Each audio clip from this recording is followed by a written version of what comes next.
جس وقت پوری قوم اللہ کے نبی حضرت ابراہیم علیہ السلام کے خلاف اٹھ کھڑی ہوئی اور ان کو آگ میں ڈالا گیا، پھر ان کو جلا وطن کیا گیا، تو صرف ایک اور اللہ کا نبی حضرت لوط علیہ السلام آپ کی گواہی دینے لگا۔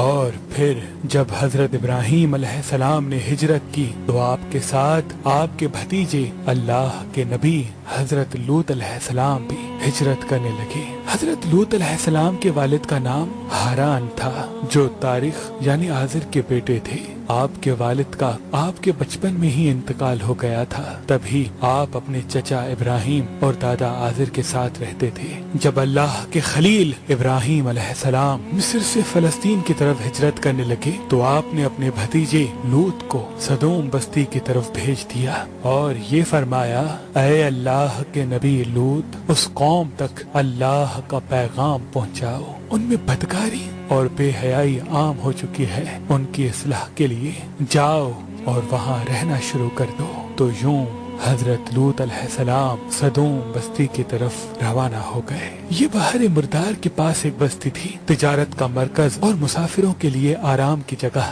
وہ قوم کافر قوم تھی، وہ نئے نئے گناہ کے طریقے ایجاد کرتے اور فخر سے اس پہ عمل کرتے تھے۔ اس قوم میں ایسے بدترین گناہ موجود تھے جو ان سے پہلے اس زمین پہ کسی نے انجام نہیں دیے تھے۔ اللہ کے نبی حضرت لوط علیہ السلام اس قوم کے درمیان آ کے فرماتے ہیں، اے لوگو، اللہ سے ڈرو، تم ایسی بے حیائی کا ارتکاب کرتے ہو جو تم سے پہلے اس جہان میں کسی نے نہ کی۔ اپنی عورتوں کو چھوڑ کر مردوں سے اپنی حاجت پوری کرتے ہو۔ اگر تم گناہوں سے باز نہیں آئے تو ان قریب تم پہ عذاب برسے گا۔ وہ پوری قوم ہنستی رہی کہ یہ دیوانہ کہاں سے آیا ہے، ہم کسی عذاب کو نہیں مانتے، اگر تم واقعی سچے ہو تو دکھاؤ کیا عذاب آتا ہے۔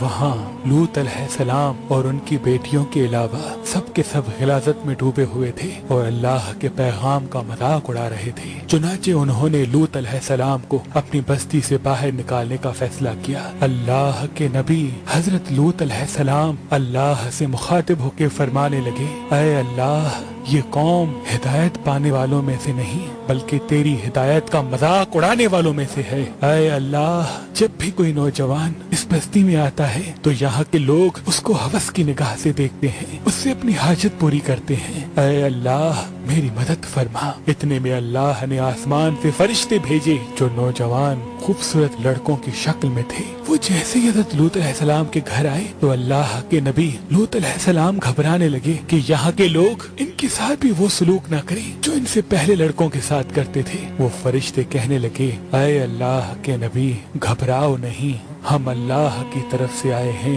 اور جبریل امین فرمانے لگے، اے لوط، اپنے گھر والوں کو لے کے اس بستی سے چلا جا، کیونکہ صبح یہاں پہ اللہ کا عذاب آئے گا، اور اس بستی سے جانے کے بعد پیچھے مڑ کے نہ دیکھنا۔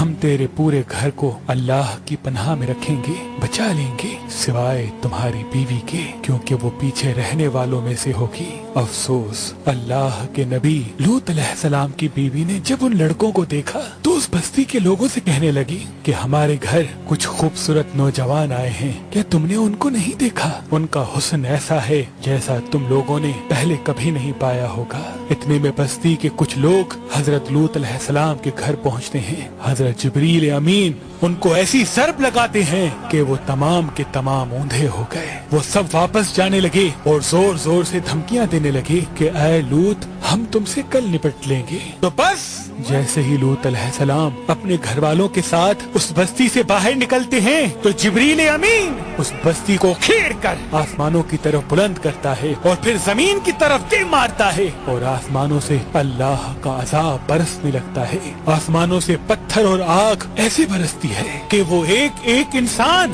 چیخ اٹھتا ہے۔ ان کی چیخیں اور آواز جب لوط علیہ السلام کی بیوی نے سنی جو ان کے ساتھ چل رہی تھی تو وہ بار بار اس بستی کو مڑ مڑ کے دیکھ رہی تھی۔ اتنے میں آسمان سے ایک پتھر آیا، حضرت لوط کی بیوی کو لگا اور وہ بھی اس قوم کے لوگوں میں شامل ہو کر فنار ہو گئے۔ آج بھی حضرت لوط کی قوم پر عذاب کے نشانات زمین پر موجود ہیں تاکہ انسان غور و فکر کرے۔ بے شک اللہ جو چاہے وہ ہو کے رہتا ہے۔ اللہ